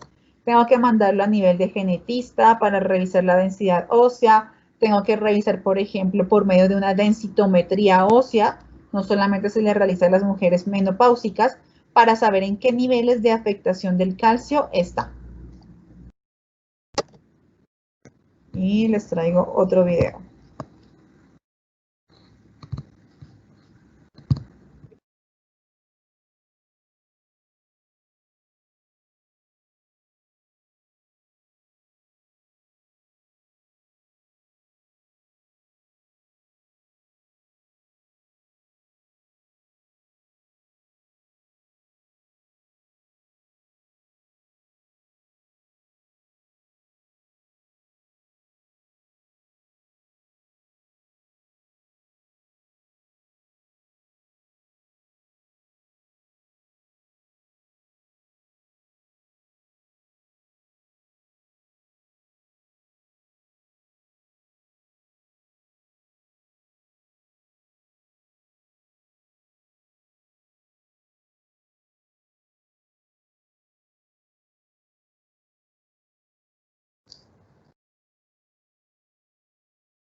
Voy a poner pausa ahí. Si se dan cuenta, eso no es una fractura, ¿no? Ya estoy entrando como al tema de hoy que corresponde a lesiones a nivel de la articulación. Pero si lo relacionamos con lo que hemos visto, es una lesión de un impacto que no es directo. Si se dan cuenta, porque patea con la derecha, pero la izquierda queda clavada y genera el peso de todo el cuerpo de ese portero. Entonces, no.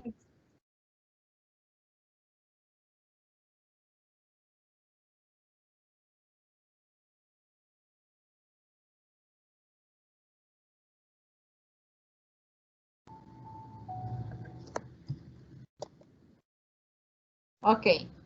Entonces, en ese video que ustedes vieron ahorita, hubo fracturas, hubo luxaciones, hubo daños a nivel de la articulación, hubo también esguinces en donde unos terminaron como medio saltando, ¿cierto? Unos fueron directos y otros fueron indirectos.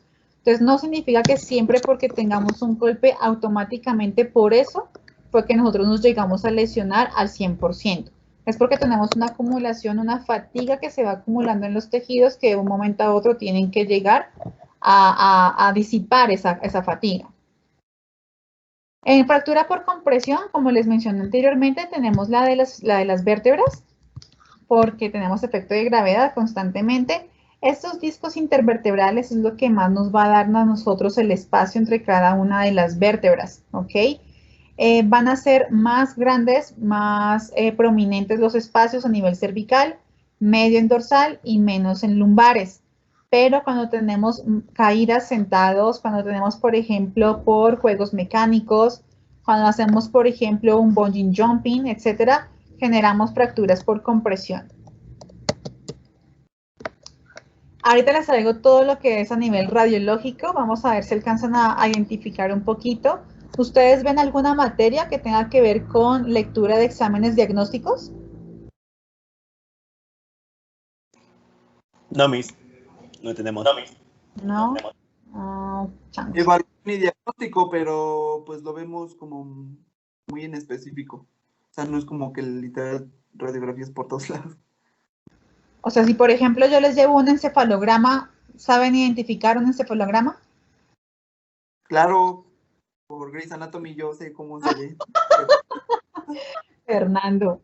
Ok, ojo, esto sí es bueno que ustedes lo sepan. Si no se los da la universidad, chicos, aunque ustedes no se quieran especializar en la parte traumática, ustedes deben de tomarse un curso de apoyo, de conocimiento en imágenes diagnósticas.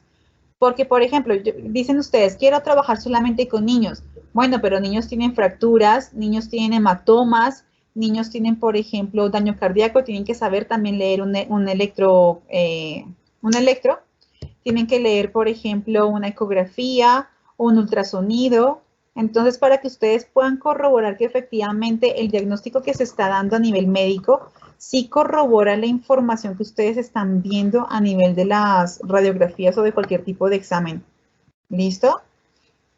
De manera generalizada, porque sí viene como un poquito más de texto a nivel como radiológico de aquí en adelante, tengamos en cuenta que nuestro hueso compacto, pues siempre, nuestro hueso, sí, compacto, lo vamos a ver siempre de color blanco, ¿ok? Estructuras blancas.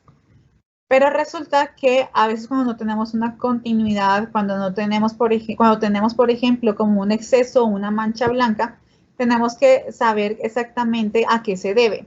Entonces, por ejemplo, en nuestro hueso, si se dan cuenta de la parte de esto es epífisis, esto es metáfisis, esta viene siendo la diáfisis por el cuerpo largo, pues es más notoria, es más marcada, ¿cierto? En los bordes que en la parte interna. ¿Por qué? Porque es más hueso compacto que hueso esponjoso. Sin embargo, se van a dar cuenta que en esta zona está un poquito más oscuro y esta zona está más blanca. Entonces, aquí a ustedes el médico les va a llegar a decir, pues, qué es lo que está ocurriendo.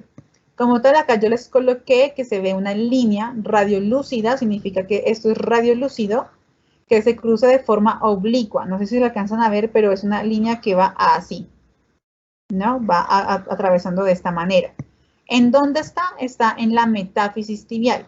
Esto es epífisis Esto les dije es metáfisis y aquí empieza la parte de la diáfisis.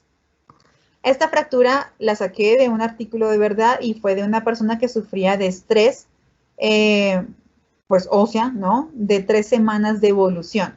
Entonces aquí lo que están haciendo los osteoclastos y los osteoblastos es trabajar de más y por eso hacen más énfasis en la radiografía que en el resto de la zona del hueso. Que el hueso se debería de ver así, como lo vemos acá, por ejemplo. Pero esta que está más lejos se llega a ver mucho más fácil, ¿cierto? Por el tipo de línea o el tipo de estructura.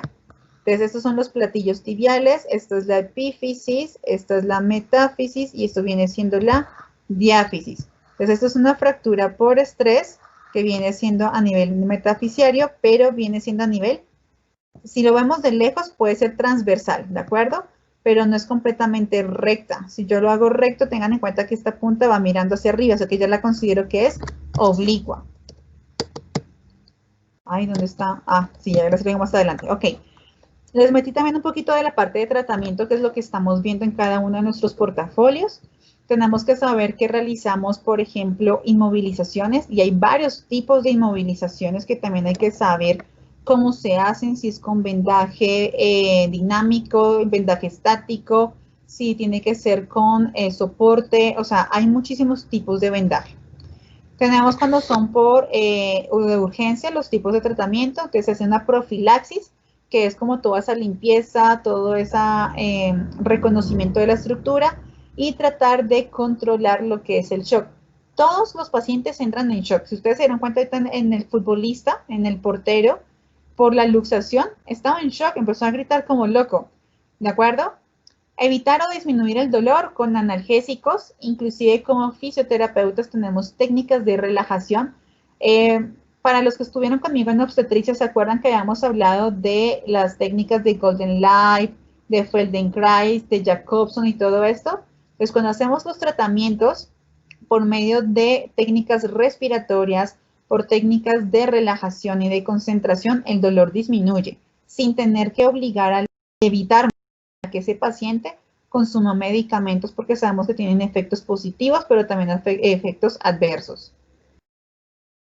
También tenemos que evitar o disminuir las lesiones de partes blandas. Entonces, por ejemplo, lo de la fractura secundaria, ¿no? De que si tiene una fractura cerrada y le quiero hacer fortalecimiento, que está bien, de las estructuras adyacentes, pues tal vez se me pase la fuerza, le coloque un equipo que no es, una mancuerna y termine haciéndole una fractura peor. Y evitar o disminuir las hemorragias. Esto también hay que tenerlo mucho en cuenta en pacientes, por ejemplo, que tengan problemas de circulación, que tengan problemas de coagulación, que saber exactamente en qué condiciones estoy recibiendo al paciente, qué datos me hacen falta por conocer, porque también vimos una sesión en donde nos dan el caso clínico, nos dan nuestro paciente, pero nos hacen falta muchos datos, ¿no? Entonces, hay que saber desde lo más mínimo, cromosómico, celular, para poder saber exactamente a nivel físico, manual, cómo voy a trabajar. Daremos tratamientos provisionales, que son los que damos directamente como para casa, decirle al paciente haga movimientos, suba el brazo, mételo en agua caliente, como los pequeños como consejitos, ¿no? Y el tratamiento definitivo es el que hacemos nosotros y trabajamos con objetivos de corto, mediano y largo plazo. Bien, aquí vengo con más fotos. Entonces tenemos fracturas a nivel de la columna vertebral. Puede ser a nivel del mismo cuerpo vertebral, como puede ser de la espina, ¿de acuerdo? O alguna de sus apófisis. A nivel de las costillas por impactos, por choques automovilísticos, por caídas o por juegos mecánicos también.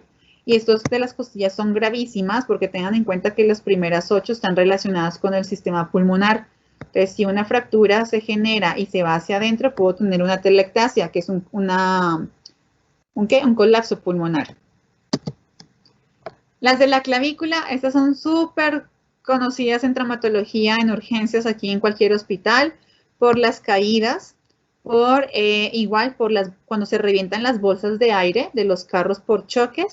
La clavícula es uno de los huesos que más se ve susceptible porque es una de las que está casi, casi no, o sea, es prominente, está más salida como tal que nuestras costillas, porque acá tenemos los pectorales, ¿de acuerdo? Pero en la parte superior no tenemos un músculo que nos llegue a proteger.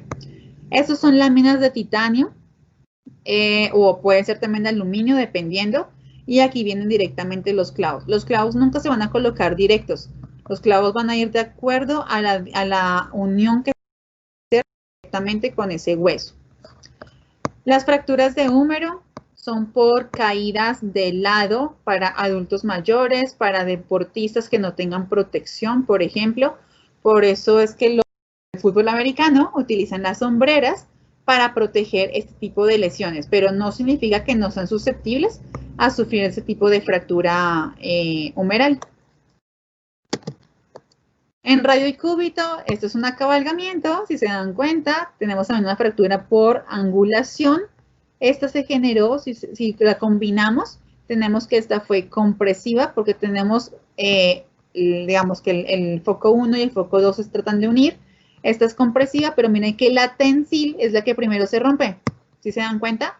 Y al generarse esa fractura, miren que hace un desplazamiento, entonces tengo una doble lesión. Tengo una fractura cerrada, pero está sobreexpuesta y además de eso tengo una luxación. Brendita, aquí está, perfecto. Tenemos aquí la otra, tenemos un desplazamiento, esto fue oblicuo, miren que el corte no es transversal, fue oblicuo y hubo una separación. Pero mira que aquí viene el de anclaje. Este hueso, si te das cuenta, en la punta está más blanco que el resto del hueso. O sea que se metió dentro de la diáfisis de su propio hueso. ¿Sí la alcanzas a ver? Sí, perfectamente, maestra. Exacto, listo. Menos mal que sí puse esas fotos. Bien, en manos. Manos para adultos mayores, sobre todo por caídas.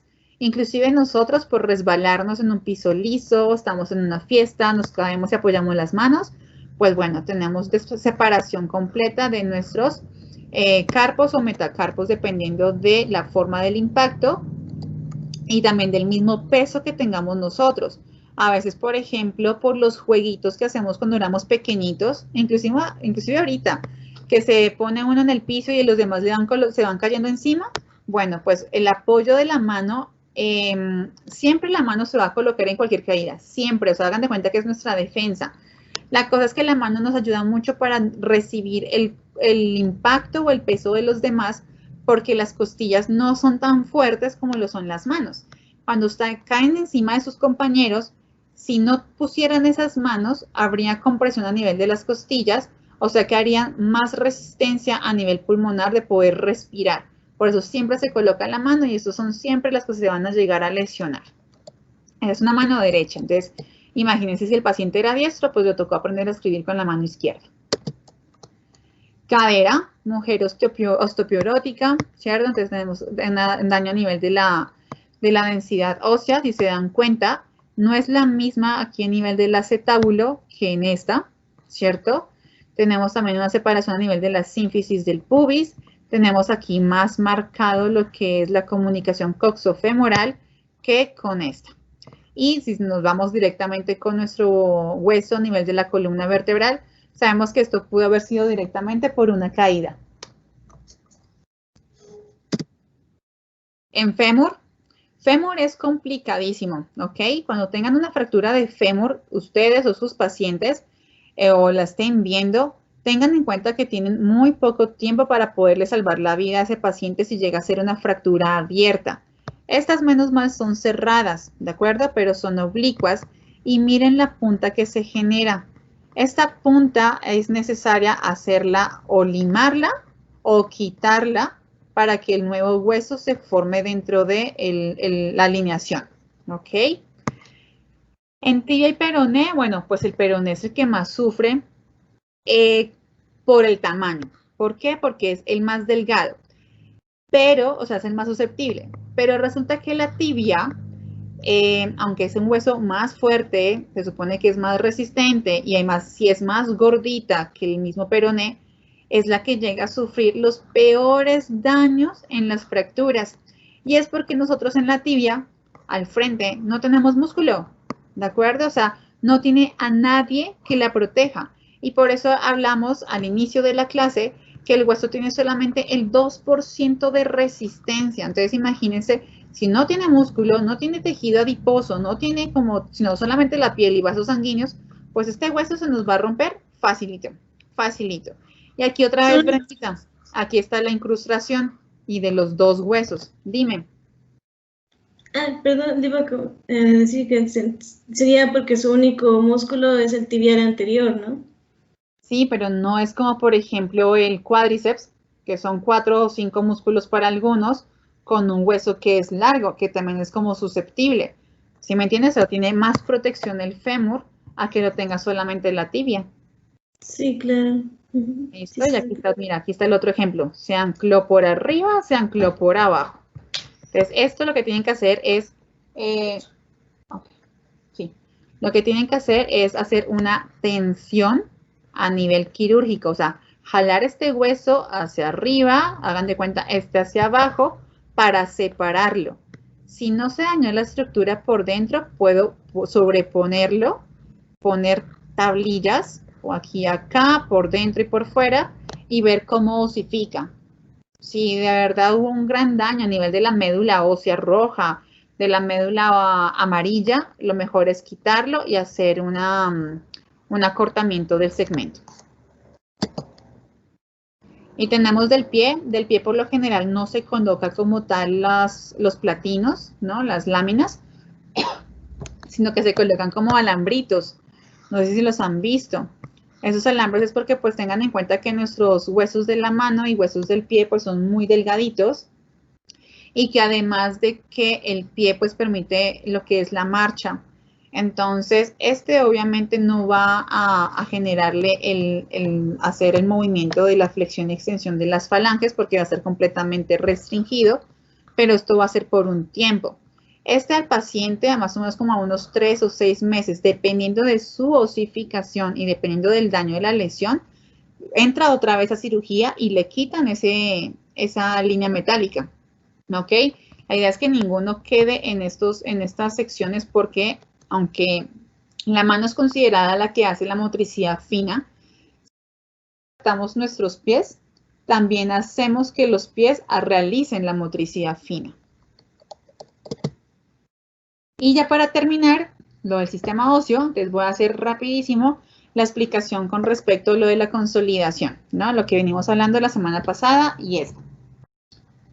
Tenemos entonces que la consolidación pues es un proceso que es natural, que ocurre directamente en nuestro tejido óseo y se va a encargar de hacer la reparación de los tejidos óseos. Pero todo esto ocurre cuando tenemos una fractura. Esa es una fractura o inicialmente en un estadio 2 puede ser a nivel de una fisura, ¿ok? Eso consolidación, pero cuando hablamos de una remodelación ósea, sí hablamos y sí decimos que nuestras células, los osteoclastos y los osteoblastos, pues sí van a estar en constante remodelación, pero no consolidación. Cuando hablamos de consolidación es venir a hacer una reparación completa. Esta consolidación se va a dividir. La primera es la primaria, bueno, la redundancia. Esa se produce con una reducción anatómica, ¿no? Entonces es lo que les mencionaba en el de acá, ¿no? Que yo puedo llegar a retirar este segmento. Entonces hago una reducción anatómica, o sea, le quito el pedazo, lo acorto de esos fragmentos para que pueda generarse o una nueva consolidación, o sea, haya un nuevo hueso, un nuevo callo óseo, pero aquí no van a tener movimiento. O sea, esa zona va a perder movimiento, va a perder, si es a nivel como por ejemplo de las epífisis, va a perder esa movilidad articular. Y cuando es secundaria es cuando se produce en aquellas fracturas que no fueron, por ejemplo, estabilizadas a tiempo, cuando le dijeron, por ejemplo, el ortopedista que esperaran 2 semanas a ver si lo llevaban o no a cirugía y ya en 2 semanas pues ya hubo un proceso de consolidación previa que cuando entran a quirófano pues se van a tener que dar cuenta que tienen que empezar o a volver a romper, o sea, generar unas nuevas fracturas dentro del quirófano para que vuelva a ser una reconstrucción. Aquí sí va a haber una movilidad de los fragmentos. ¿Cuáles fragmentos específicamente? Y no hablo de los óseos. De los fragmentos estamos hablando a nivel de todo lo que es el tejido sanguíneo, y de las células. ¿Han escuchado de los osteofitos? Sí. En radiografías, inclusive en casos clínicos. Creo que hablamos en uno de estos. Creo que fue el de... No, Sergio no habló la vez pasada. Bueno, los osteofitos son pequeñas osificaciones que se generan en el tejido. Puede ser dentro, sobre o por fuera, ¿de acuerdo? Entonces, ese tipo de estructuras, que viene siendo igual calcificaciones, siguen siendo segmentos óseos, pues van a tener movimiento. Cuando se colocan dentro de la articulación, que es lo que vamos a hablar ahorita más adelante, generan limitación del movimiento, pero sí hay un movimiento. O sea, hagan de cuenta que ustedes doblan la rodilla, se les toma la radiografía y se ven esas osificaciones que van a ver dentro de la articulación. Cuando la persona camina, cuando la persona salta o hace algún movimiento, pues eso óseo va a hacer que le moleste, que genere alteración o dolor dentro de la zona. Este es el proceso de osificación, que es muy diferente al de consolidación. Se los coloqué por lo siguiente, así rapidísimo. Cuando somos bebés, somos 100% agua. Y sabemos que cuando somos niños, pues tenemos solamente cartílago. Todo lo que pasa a nivel del cartílago durante nuestra etapa de la infancia va a hacer que tengamos un mejor proceso de osificación o que tengamos una alteración de esta osificación. Si, por ejemplo, fueron niños que, ¿qué les digo? Que fueron muy enfermos, ¿no? Digamos a nivel del sistema respiratorio, asmáticos, con neumonía, y las mamás así son como todas sobreprotectoras de que no se mueva, de que no camine, pues este proceso nunca va a ocurrir con facilidad ni va a ser adecuado. Significa que cuando vaya creciendo, pues va a ser más susceptible a que tenga lesiones óseas por culpa de una sobreprotección que se hizo a nivel de la infancia. A nivel de todo hueso, a nivel de la diáfisis, cuando somos niños, empieza la parte primaria. O sea, este es el núcleo, el centro, para generar nuestra osificación. Cuando vamos creciendo, la osificación pues va creciendo, inclusive con nuestros huesos, ¿de acuerdo? Sale la médula roja, sale la médula amarilla, que es la del tejido graso, hacemos la producción de hematopoiesis, células sanguíneas, y cuando ya somos unos adultos, pues si se dan cuenta ya tenemos el 98% de tejido óseo. Ya todo lo demás, lo del cartílago se desplazó. Entonces, la función del cartílago en la etapa inicial es darle protección y permitirle moldeamiento a esa estructura. Pero cuando ya somos grandes, ese cartílago, si se dan cuenta, disminuye. Y al disminuirse, la única función que va a tener va a ser protección y resistencia a las fuerzas a nivel de las epífisis, porque en la parte lateral de las diáfisis no tenemos. Y terminando por las fases de la remodelación, las vamos a encontrar de manera generalizada en 4. En algunas bibliografías vienen en 5, ¿ok?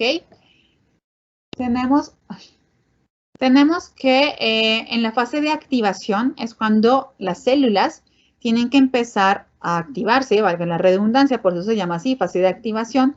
Tiene que activarse por factores hormonales. Tengan en cuenta que el calcio, el fósforo, la vitamina D, o sea, no llegan y se activan solamente porque ellas quieren.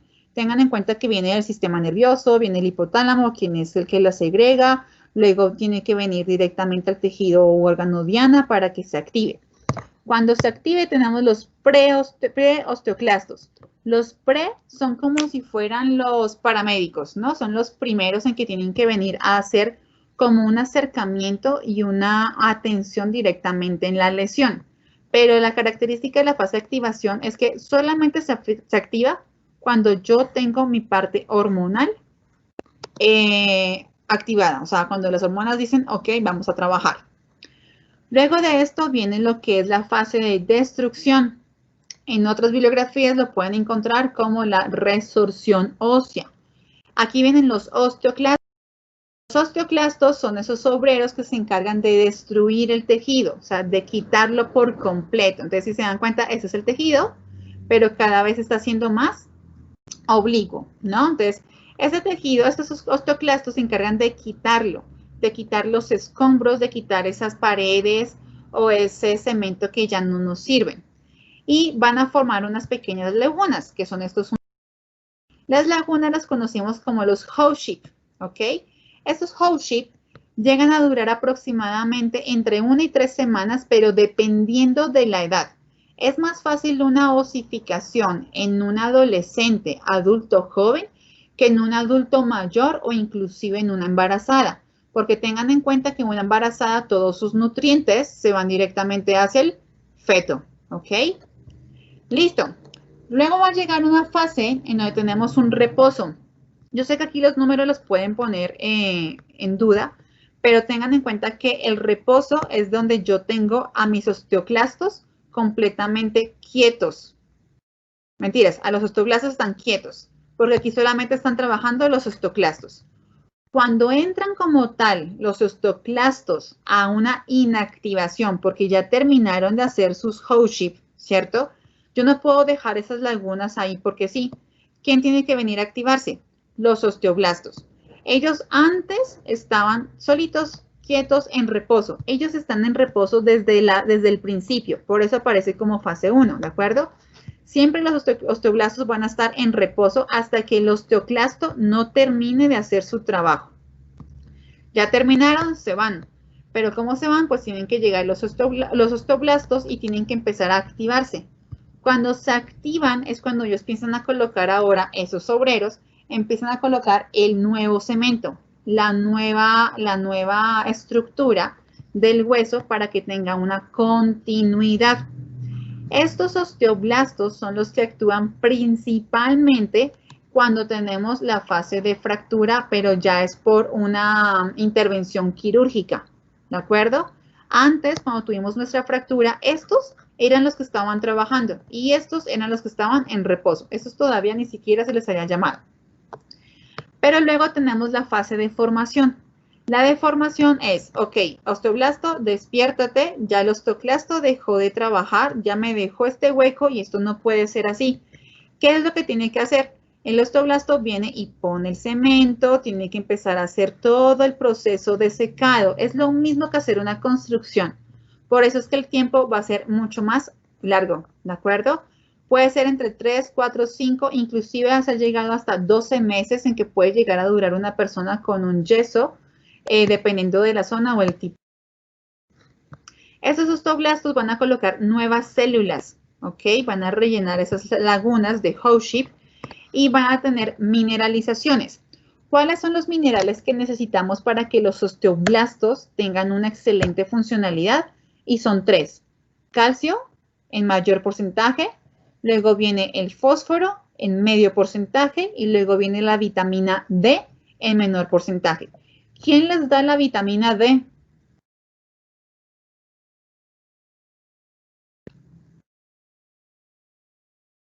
¿Quién se las da? ¿D de dedo? ¿El sol? Sí, D de dedo, el sol. ¿De acuerdo? Entonces, ojo, calcio, fósforo, potasio, magnesio, sodio, todo lo que ustedes quieran, viene dentro de los alimentos, pero la vitamina D no. Entonces, significa que todo paciente que tengamos con cualquier tipo de fractura, sea quirúrgica o no quirúrgica, debe de estar tomando sol. ¿De acuerdo? ¿Para qué? Para que esa vitamina D le esté ayudando directamente al calcio y al fósforo, a poder hacer el sellamiento del trabajo que están haciendo los obreros, que serían de los osteoblastos.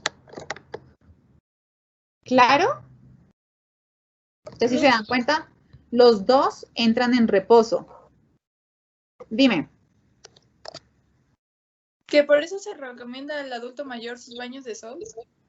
Sí, pero entonces también tengan en cuenta que el adulto mayor, por su degeneración de los tejidos y la lentitud de sus funciones, ellos ya tienen que tener suplementos vitamínicos. Y esos suplementos tienen que tomarse 15 minutos antes de irse a tomar los baños de sol. Ah, ok. Bien. Ok. Hoy encontré otra tabla en donde también les vienen como tal lo que les mencionaba, las 5 fases. Tenemos la de reposo, que los osteoblastos empiezan en reposo. Empezamos con los preosteoclastos, que son los paramédicos. Estos son los médicos. paramédicos vienen y colocan aquí solamente como un tipo de inmovilización, que sería la parte de activación. Luego vienen los osteoclastos, que se van a encargar de hacer las lagunas de Howship para hacer y quitar todo ese tejido que ya está dañado y eliminarlo, para que luego ellos se vayan y se queden en reposo. Y luego llegan aquí las células mononucleares, que vienen siendo los osteoblastos. Vienen ellas, que hagan de cuenta que es como si fueran los, ¿qué les pongo? Los supervisores. Vienen los supervisores y dicen, ok, tenemos una hendidura que se le llama una inversión, una hendidura de tanto diámetro, necesitamos tanto cemento para poderlo colocar. Entonces vienen y empiezan a hacer como los cálculos, ok, los ingenieros. Pero luego ya llegan los osteoblastos, que son los arquitectos, y tienen que empezar a hacer la formación o el sellamiento. Pero ojo, esta laguna de Howship no puede quedar así, ¿de acuerdo? Siempre tiene que haber nuevo tejido dentro que se los va a dar directamente los osteoblastos.